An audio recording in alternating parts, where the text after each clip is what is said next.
Donc je m'appelle Julien Langlais et je suis jeune auteur de bande dessinée. La formation m'a beaucoup aidé. Je connaissais pas tous les rouages de la bande dessinée, donc forcément j'allais découvrir des choses.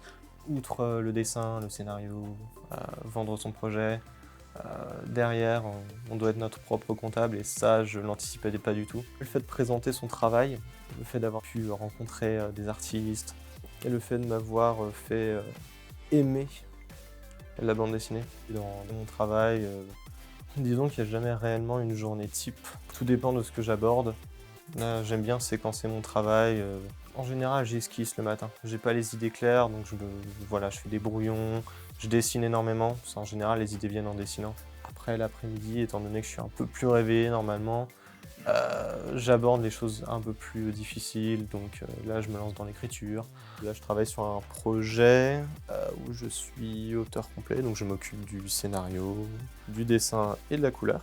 Et ce projet s'appelle Rappelle-toi ces belles années, qui parle des expériences de mort imminente. Mon album se passe pendant la Première Guerre mondiale. J'ai envie de présenter au travers de mon récit un personnage qui perd pied en fait.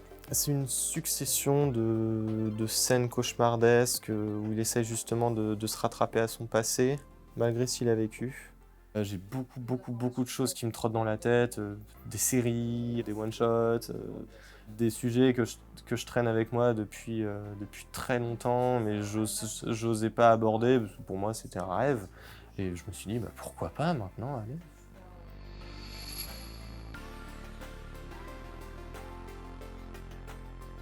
Eh bien, je m'appelle Camille et je fais de la bande dessinée. Je m'appelle Martin Zeller et j'exerce une fonction d'éditeur de bande dessinée dans une maison qui s'appelle Albin Michel. J'ai décidé de publier ce bouquin. Une fois qu'on s'est mis d'accord, Camille et moi, pour le faire, on a commencé un travail d'édition. Je pense qu'il y avait des choses qu'on pouvait rendre encore meilleures. Et donc c'est ce qu'on a essayé de faire, c'est ce qu'on essaie encore de faire avec Camille. Sur cet album-là, je fais et le storyboard, et les dessins, et les couleurs, et le scénario.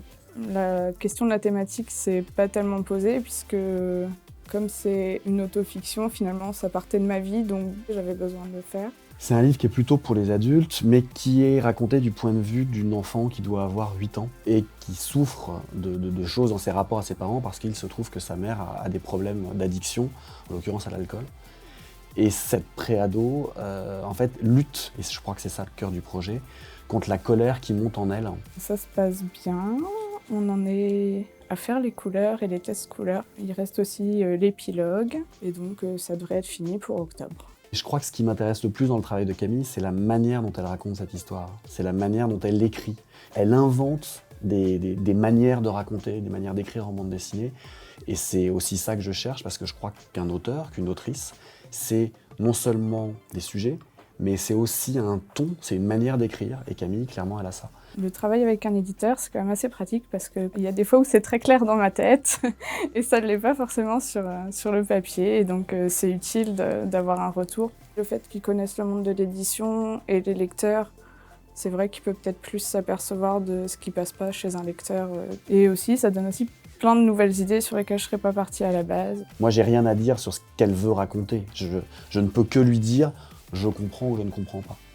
Camille, elle sait utiliser le médium bande dessinée, le médium écriture dessinée, pour exprimer en fait son point de vue, sa pensée, ses émotions. J'ai vu une vraie autrice en devenir.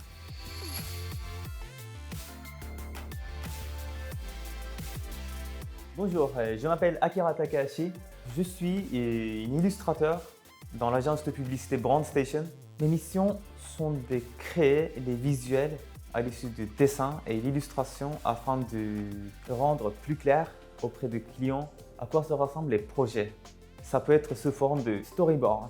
Ce qui est marrant aussi avec Akira, c'est qu'il a plusieurs styles. Donc il a ce style manga qui est très marqué, mais aussi des trucs plus réalistes, peut-être de la BD. Donc c'est vrai que ça nous aide. Ma formation de bande dessinée aide beaucoup. L'art de bande dessinée s'étend sur comment on montre la scène et la situation. C'est exactement ce qui passe dans le monde de publicité. C'est une histoire qu'on raconte. C'est pour ça que mon directeur a apprécié mes compétences de dessin et la capacité de narration.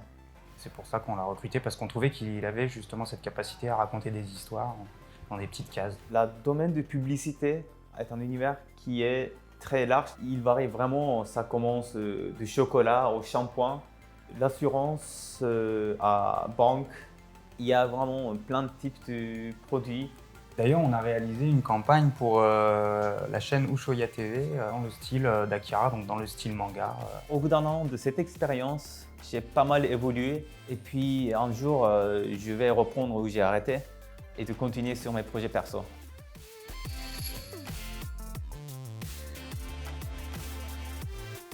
Bonjour, donc je suis Audrey et en ce moment je suis stagiaire parmi l'équipe de Bubble et je suis aussi auteure de BD.